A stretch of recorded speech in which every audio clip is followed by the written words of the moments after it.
Welcome to Realm IQ Sessions, featuring conversations on AI with AI founders, AI leaders, and experts from around the globe covering the intersection of media, technology, Hollywood, and marketing. Please give us a follow and subscribe. This is our host, Curt Doty. Hey there, newbies and AI curious people. Yes, it's been a while, but we are going to close out our season 3 with a series of interviews that I find most exciting. This series is called CLOWD Masters. We talk with leading AI filmmakers from around the world, and it's all about, the Cloud Film Fest now. So these guests are curated either by being one of our many judges, or they're a contestant in the competition, or they're just simply killing it and doing amazing things with their craft. So for today's interview, we talked to Tom Camarda, cinematographer, director of AI and live action. So he's a native of Long Island. Tom Camarda came west to study film at UC Santa Barbara, and I met and worked with him at the branding powerhouse, Pittard Sullivan, where his work helped earn the company 4 Emmy nominations for Best Main Title Designs back in the day, literally over 20 years ago.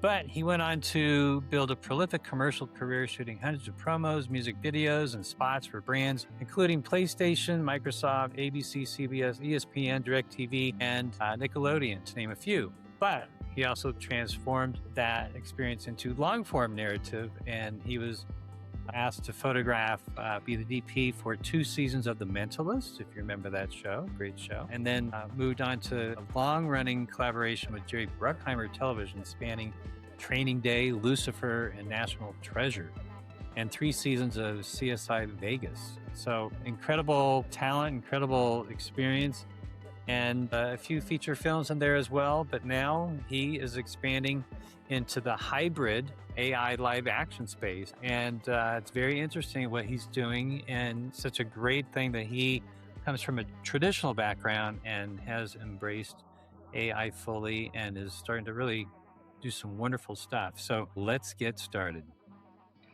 Hey there, Tom. How are you? Good to see you again after a few months, I think, but in person, I haven't seen you for years. So how you doing? Doing great. Thanks, Curt. Thanks for having me today.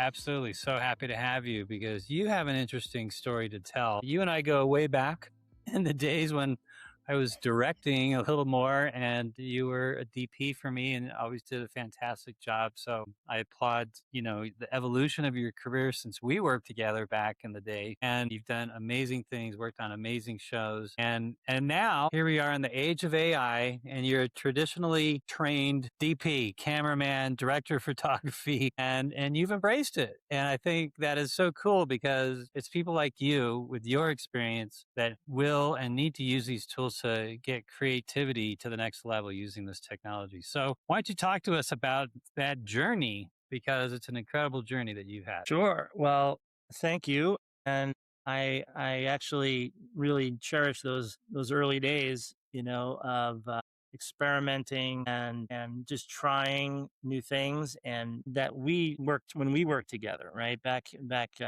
in the days of yore and broadcast design, and we came from a place where we were encouraged to experiment and make mistakes and kind of push the boundaries and see what came of that. And we made a lot of great stuff, and we made some turds too. But along the way, we did find.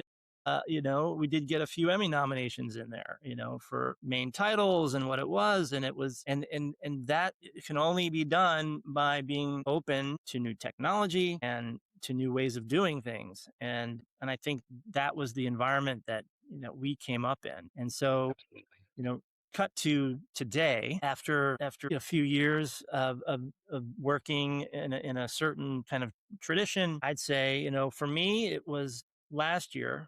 And I'm not sure what project it was, but I remember it was last summer, where I started to see some of these AI projects kind of cross over into what I thought was acceptable or just, really, really good work, and I could see where it was going.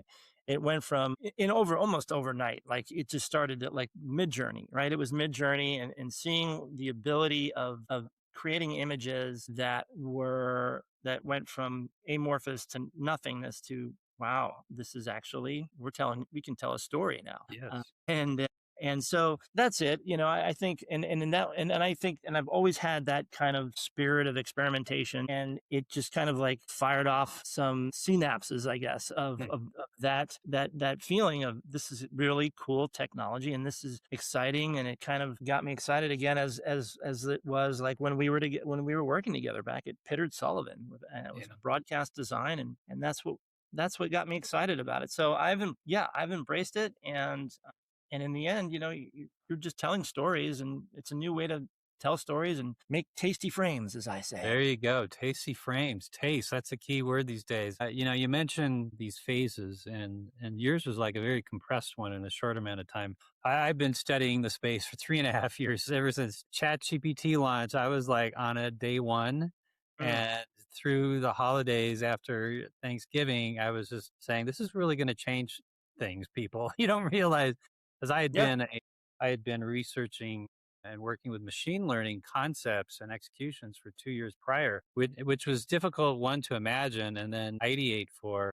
But we were doing it. And then when ChatGPT came out for free, and I don't know, 20 million people signed up in 6 days, just something crazy. I can't even remember the numbers. But it was like, yeah, this is everything we were trying to do the last 2 years. And now it's just available for everybody. And who knows what's going to happen. So a lot of, certainly on the imagery side, initially, there were a lot of hacks, people just playing and posting and saying, hey, look, Ma, look what I can do. I can, do some crazy stuff visually, even though they're not in the industry, the creative industry or anything. And so we all had to suffer through that, looking at that stuff. But eventually, when video started, all of a sudden, like, you had this revelation that, okay, wow. You remember the first kind of Sora demo back in the day. It was like, holy cow, this is like photoreal, and it feels like this, I'm right there. Like, it's shot. And so that piqued the interest of qualified people, meaning people who had the eye, had the taste. They were creative director, they were DPs, they were editors, they were writers. And all of a sudden, storytelling became this possibility. Right. So we moved from experimentation to storytelling. And so we're literally in kind of that, really the first year of storytelling. And now all these short films are appearing all over. And that's why I started the CLOWD Film Fest, of which you're a founding juror. So thank you very much. But, all of a sudden, people from all over the world were empowered to tell stories that aren't Hollywood stories. They're not edited by the gatekeepers of Hollywood. They're just people telling authentic stories, fantastic stories, all genres. And it's created this cottage industry of at least short films. And, hopefully soon, maybe feature-length films, of which, those are coming. They're being developed. And so we're in this interesting phase of storytelling, which has its own phases of short form, long form, theatrical distribution, vertical distribution. And, that's where we are. And so that's an important context to the conversation, because you've evolved, you've embraced AI, and, you come from certainly a commercial world, meaning, money in television shows to be developed and budgets developed, and you're a line item and you have a deadline to make. So how do your former clients or your existing clients, how do they react to the fact that you've embraced AI, and, describe that evolution of that relationship? Well, okay, so that's interesting. Some people probably don't know until they watch this podcast, to be honest, Okay. I Top think, secret, you're in stealth mode. Okay. well, I'm still fairly new. When you look at some of the people that have been doing this a while, I have friends that have been working in AI for a while, friends that have been teaching at USC, and they've embraced this a long time ago. It wasn't that like I never believed in it or thought it could be something, because I'm an open book. I let it, if it comes and it's good and I can use it and I can incorporate it into what I do, then why not? Right? Like, let's be open about it. So now it does seem to be polarizing, right? Now, like, there's this very anti-AI stance, and then there's those who are more open to it or see it as inevitable. Again, I'm gonna walk the line. You know, I've shot film, I've shot VistaVision. I know, I've carried those cameras, I've loaded those cameras, and what I notice is that we can, with the proper attention to detail that I would apply to any job that I'm doing, whether it be AI or live action, that detail is still required in an AI, right? That process of envisioning a shot or sequence or camera movement, a lighting scenario, you know, how you're going to, we may not need a key grip to rig the camera now. That is, you know, the unfortunate situation, because there are going to be some people that are not going to be working, right? And they're going to need to find new ways to get employment. I'm not sure if that's, you know, who knows where that lands, but right now we know we can tell stories. And for me, I know that my skill as a cinematographer translates. It translates into this world, and it's needed, right? And it really is. So there's the same teams. You have producers, you have copywriters. People are still writing scripts. People are still producing projects, because there are teams of people, and there's new teams, new positions being created daily. So I don't know. I think it's, yes, where some things maybe phase out, other things pop up. And as far as the skills, they do translate. I can tell you that. And it's almost as satisfying as being on set. Well, immediate gratification, right? It's like, Well, yeah. wow. Right. There's many times where I just go, fucking awesome. You know, you just look at it, you go, holy crap. It's like, okay, I'm in, you know. Yeah. And then there's other times where it's painful and it's hard to get the results you want. But, you know, you speak to your experience directly translating into this new world. And I applaud that, because it is people with your eye, your expertise and knowledge. I'm excited for people like you to harness these tools and really take this new world into a new and more highly creative space, because all of a sudden you really don't have physical limits or what you can capture in camera. You know, you can actually be fantastically abstract and creative and non sequitur, beautiful transitions that you haven't seen before. Right. Yeah. And you'd have trouble if someone miraculously storyboarded some of that. You know, usually you have to dissect a storyboard, say, well, we can do it this way, and so we'll shoot this and then composite that. And, you know, there's a whole process, right? That analytical mind, where now the machine can interpolate and interpret, and with your prompts or your conversation now, just create those things, and with your guidance. And so that's exciting. Speaking about that gaffer that may lose his job. You know, the fact is this, people think there's only one pie, and that AI is taking a major slice out of a supposed pie of the employment line. And I see it as there's a whole nother pie. So that other pie stays intact. And that pie's been going through some things that have nothing to do with AI. You know, consolidation, mergers and acquisitions, streaming, you know, the 2/3 Netflix budget that doesn't align with Hollywood's, you know, traditional models, let alone there's no back end. So those are things that lead to unemployment that have nothing to do with AI. So AI comes along and, you know, it becomes this enemy, and it's easy to, you know, call out enemies when in fact it's not the enemy. It's another pie that's creating new opportunities, new revenue streams, new markets, new jobs. And so if people could just get with that mindset, I think that that animus ceases. Sure. And it needs to cease. It needs to decease. Yeah. Cease and desist. And so, but you're right. Right now, there is a divided Hollywood. There's a divided film school mentality. You know, with the festival, I reached out to 100 film schools across the country, and probably a third of them responded favorably. The other third didn't respond at all. The other third were like vehemently opposed to promoting AI within the school. Wow. So I think that's a disservice to the students, but you know, you get to pick your schools. Wow. So maybe you should pick your schools and where you're going to get your higher education by what is their take on AI. And I think those professors who are embracing it are doing a good service to the students. And again, it's because they recognize it's a new pie. It isn't taking away from all the, you know, TV shows and movies and streaming. It's all continuing. We've had a great box office year. So tell me how AI is affecting that. It's like, it's not. We just, you know, had the best year ever since COVID started. Yeah. with box office. So, where's the fear? I just don't get it. At the same time, you forgive me for ranting here. At the No. same time, the recycled Hollywood, hey, let's remake a great animated show called Moana, and let's make it live action, just like we did with Beauty and the Beast and Snow White. It's like, they all weren't successful because no one asked the question, do we really need to make a live action version of these classics? Even Lion King. Oh my God, that was a classic.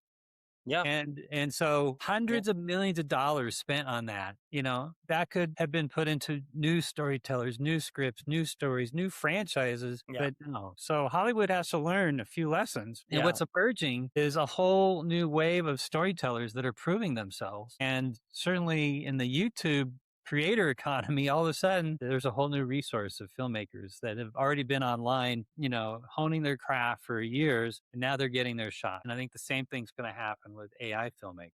So it's an exciting time, but a mindset is needed to embrace it on both sides of that polarizing fence. Yeah. I mean, do you think a studio, let's say Amazon or Fox or something, if they start making money with AI films, let's say, is that revenue going to just go back to AI films? Or do you think it might go to the live action department as well? Like they don't, it doesn't matter. Like that just, it's just going to go in the kitty. And that'll create more opportunity on both ends, on both sides of the spectrum. And the reality is, I was at a screening the other night, and the people that were there, they're all filmmakers. They're all traditional filmmakers. And there's a general excitement in the air about them getting an opportunity to tell their story and challenge an audience, and there was a theater full of people that were actually watching and challenged by what was being projected. And it was an AI film, but people were relating to it emotionally because the story was good and it was well written. So that's that's the most important. And so I think now you're gonna have writers with more opportunities, and they have been getting shut out of writers' rooms, and then the writers' rooms have been shrinking, and that is something that we've all seen since the last negotiation round. So let's let the storytellers go back and do what they do well, and we're put here to do, and no matter how they do it. Right. And the act of writing, I think, is how we really keep things human. And so I promote the fact that don't let ChatGPT write a screenplay for you. No.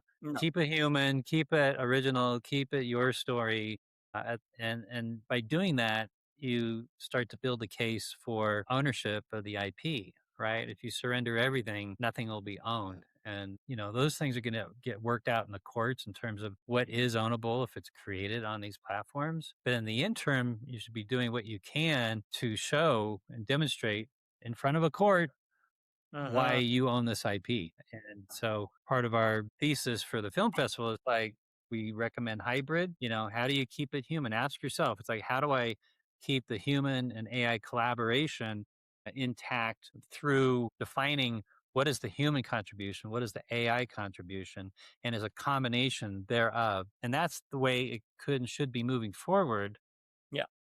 One, because of the ownership aspect, but also, we need to keep the soul in cinema, so to speak. Yep. And that's the human enigmatic creative aspect that makes us human beings. So let alone creative human beings. Of course. Yeah. And that's why people are going to watch that's what's going to keep people's attention, real human stories. And I think that hybrid approach I think that is a very good way to go. And I think it's a great combination of the two technologies kind of finally coming across, and implementing the LED volume, for instance, that kind of control that you have in that environment coupled with, strictly AI or augmenting with AI is really a powerful tool. And I think we're gonna see some and actually there's already some projects. Innovative Dreams is one of the companies. I think they're doing a lot of that. John Irwin's company, they're doing some great stuff using the volume and combining volume work with AI work. And there's a lot of people involved there. that's a full crew, and that is, you've got gaffers, you got key grips, you got crane ops, and everyone's kind of working together, and you're seeing things in real time. You're making the set safer. You're not necessarily like putting an actor in harm's way. There are some upsides to all of this. Oh yeah. Just like for the crew, simply Yeah. just Let like alone the actor. Yeah. on the actor and the budget and producers and the accountants, the crew benefits as well. That's an important distinction. Yeah. So Tom Cruise doesn't have to break a leg because he doesn't have to jump off a building anymore. Let's take a break. The CLOWD Film Fest invites AI filmmakers from around the world to submit their short films to an international competition and festival built for what's next in cinematic storytelling.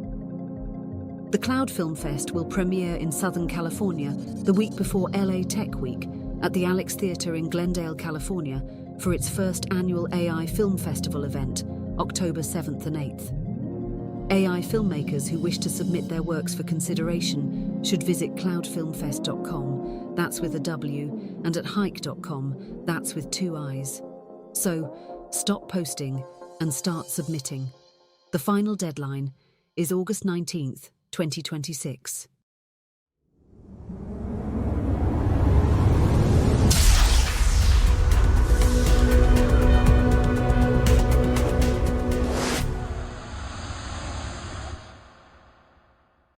Yeah, and it can still be Okay. Tom Cruise, and Yeah, absolutely. and that's great. And like, look, I love putting a camera in a really hard to reach place and getting an amazing shot. And at the end of the day, you're just like, wow, like we just accomplished something amazing. And there is a satisfaction to that. I've been on the roof. I've had the crane hanging off the side of the roof, swinging over. It's a lot of work. It's dangerous. People do get hurt on those jobs. Not all the time, thank God, because we've got union training, and although that's a whole nother thing, I don't even know where to go with that. But but I don't know. I just see like, okay, it's here. Well, how do we implement it? How do we make friends and utilize it? And maybe it's rather than a company doing 10 projects a year, they're doing 20 now because you can. Right. I think the opportunity is for more stories, more shows, more movies. It's not a hollowing out of one pie. It's like I think it's going to be a kind of a renaissance like the 70s was with independent film and the innovation that happened in the 70s. That we still kind of long for these days. If you look at one battle after another, I just felt like I was in a 70s watching a 70s movie at that point, and that was fantastic. It had nothing to do with AI, but just the spirit of that indie feel. Even though it was a major studio film, Warner Brothers, it just had that feeling, right? Yeah. So you had to get that feeling back. Michael Bauman, director of photography, they talked about how they watched French Connection, and that was such a important Oh yeah. film for them, and and it really came through. So I mean, Oh my that's goodness. yeah. He didn't get a permit for that car chase. If you knew that, I heard the interview, and it's like they just did it. Yeah. They just raced down the street in Manhattan, and it's like, yeah, whatever happens, happens, and filmed it. Yep. Holy cow! So yeah, you can actually do these car chases now in AI. It's pretty incredible what can happen. But you still need someone guiding that. I love the fact that you're talking about a human collaboration with crews on a hybrid approach, but yet you can still embrace human AI collaboration. I think that openness that you have is what's really going to propel this industry, let alone this technology, into the space that it needs to mature. And ultimately, it will be the audiences that decide. Do they believe it? Do they connect? And that goes back to the emotional storytelling and the human connection that happens with storytelling. So it really puts an onus on the writers to like support this new industry with great stories and great stories that are buried in the archives of rejected screenplays within studios. It's like, guess what? Resurrect those, pull them out, and start to produce them, because there's great stories in there that were somehow overlooked and passed by creative executives at studios who said, "Yeah, not so much. I can't put The Rock in that movie, so we're not going to do it." It's like, okay, yeah, The Rock Right. did really well with Moana, so yeah, he must be a really smart guy. Yeah, it's just more opportunities for people, and something's gonna click. Something will click, and it'll click with an audience, and then it'll be okay suddenly, or someone's gonna lend their likeness to a show or a film or a short, and then the floodgates are gonna be open. Yeah, I mean, there's, people doing AI ethically that way, working with the states.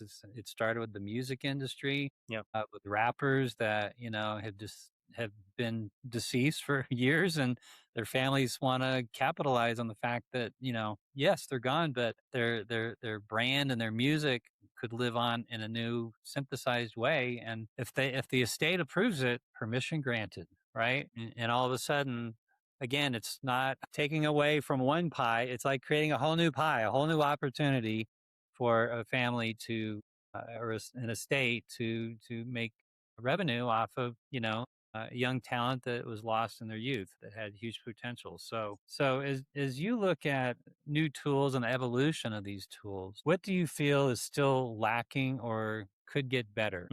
Well, I mean, there's a new tool every day, right? And it's hard. It's at times it's hard to keep up. I've been focusing on like just a couple of platforms and really trying to work with those.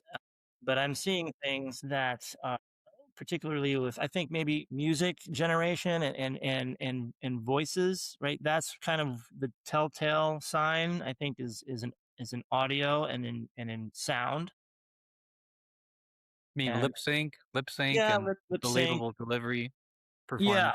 I think the things that are working right now are still kind of hacks around systems that, you're tricking the Yeah. system. So Workarounds. Yeah. yeah, little workarounds, exactly. So I think maybe that's probably where I think things could improve, I and make it easier for the people that are out there experimenting with this. And you And know, I think for that reason, I think animation is going to really be the first kind of mm, feature length cinematic experience because lip sync doesn't matter. It's like it's a character that's, yep, it's like Woody.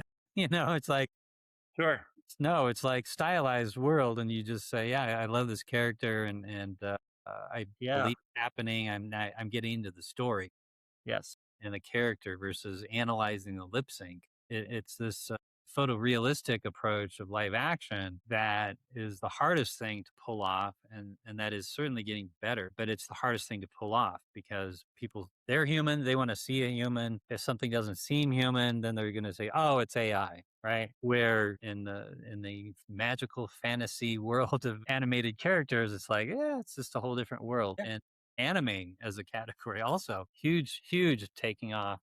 So I think that will be the first market to explode in the cinema. yeah, But you're right, but these things are just improving exponentially every yeah. day, and they're all in competition for that same goal, so they're investing billions of dollars to make it happen. Oh, I I just know. hope I hope Yeah, it's sustainable, right, for these yeah. platforms, right?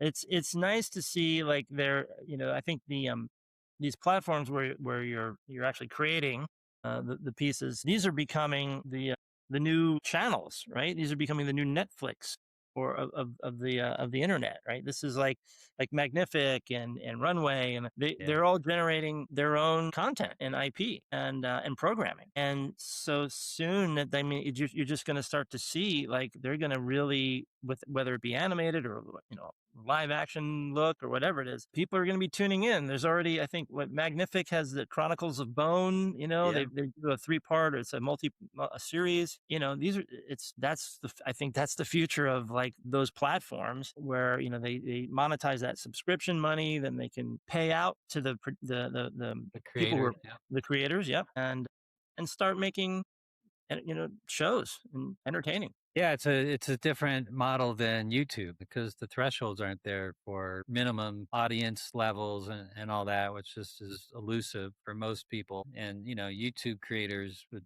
that specific type of content they're the hardest working people in show business. They do shows every day and they may never see a dime for years until they get Right. their audience numbers up. So, people are sick of that, but that's a specific type of content. But, Yeah. in the AI world, it is scripted, fantastic stories that aren't about, selfie videos and, it's kind of Yeah. all the stupid stuff that's on No, it's YouTube. it's That seems to elevated. be popular, but it's not, cinematic or, storytelling, right? Right. Bringing stories to life. And I think that's an incredible opportunity and exciting that we can learn from YouTube. We can reject or embrace a new type of Hollywood. And by rejecting Hollywood, meaning forget about these gatekeepers. We have our own distribution and we're just finding our audience and finding money in a new way. And I'm telling stories like crazy. That's what Yep. people want to do. That's what creative people want to do. And it empowers all of that. So I think it's an incredibly exciting time. I'm so happy that you've embraced it, and I look forward to working with you in the future on many Yes. projects as well as with the festival. And I'm just curious, what attracted you to Cloud? Because there's a lot of festivals out there, and you've kind of been in stealth mode in terms of your embrace of AI. But what about Cloud made you say, you know what, I'm gonna help Curt out? What I like what he's doing. What attracted you? Well, Curt, you're a great guy. So, we go way back. But besides that, there's just there's this energy that is in the room when you go to a screening or a festival, or you go, you go to some of these gatherings, and it's like palpable, right? And these are smart people having smart conversations about interesting topics and about cinema. And suddenly people are excited again to tell stories. And so, and like I was talking to someone the other night, and he was like, yeah, I had this thing happen to me, this experience when I was a kid. And I can't tell you, like, he's a commercial director. This guy is like a well-known commercial director. He was busy, and he's like, I can't tell you how excited I am to do this micro series that it was about, because he knows it has an avenue. It's got a place to be seen. And he can tell the story and do it justice. So I don't know. I just think that, like, that's cool. That's exciting. Like, people getting excited about cinema and moving images, right? Because that's what it is. It's moving images. Yeah. And, think back to Edison when he, was creating the first movies. People didn't understand what was going on. It's like, what do you mean? Like, there's something happening on a screen? It's Yeah. like, what is happening? This is not real. It's Right? essentially what we're doing is making moving images, and so how we get there, okay, you can argue how you get there, but in the end, that's what it is. Yeah, moving images. I love that. Okay, so cool. Well, thanks so much for the conversation. We need to close up here. Yeah. Is there a way that people can reach you, whether they want traditional work from you or AI work? How do they get a hold of you? My website. It's tomcamarda.net. So you can the .com wasn't available because there's another Tom Camarda out there. Apparently, yeah. Back in Jersey, there's probably like 100 of us from Long Island, but yes, .net. That was a New Jersey disc, by the way. Okay. Well, yeah. So look up Tom. He's wonderful and very talented. I've had the pleasure to work with him and am working with him. So thanks so much, Tom, for helping us out and watch these series of CLOWD Masters as we talk with AI filmmakers from around the world. Thanks so much, Tom. Thanks, Curt. Hey, everybody. Thanks for catching these special editions of CLOWD Masters. We hope you find these interviews interesting. I certainly do. And speaking of CLOWD submissions, they close August 19th and judging will begin. So stay tuned for the public voting portion of this on the RAD TV platform. In fact, go there right now and subscribe to the CLOWD Film Fest channel. If you have an AI film you want to submit, there are 2 more links in the post. One to our site, cloudfilmfest.com, and our submission site, which is hike.com. Our event is developing nicely with panel discussions and screenings of all the finalists, an award show and networking opportunities, all those things that the AI enthusiast, AI filmmakers want in an event. So it takes place at the Alex Theater in Glendale in California, which is a 100-year-old movie palace that is absolutely gorgeous. And I recently visited and saw all the renovations they've been working on for years. and it is really spectacular. So check out the Alex at thealex.com. And special shout out to Miles Williams, the artistic director, and his whole team, who are doing a fabulous job of supporting our little film festival here. So passes will be on sale soon. Okay, so see you at our next CLOWD Master premiere. And if you live in SoCal, see you at the Alex in October. To learn more about CLOWD Film Fest, visit cloudfilmfest.com. That's cloud with a W.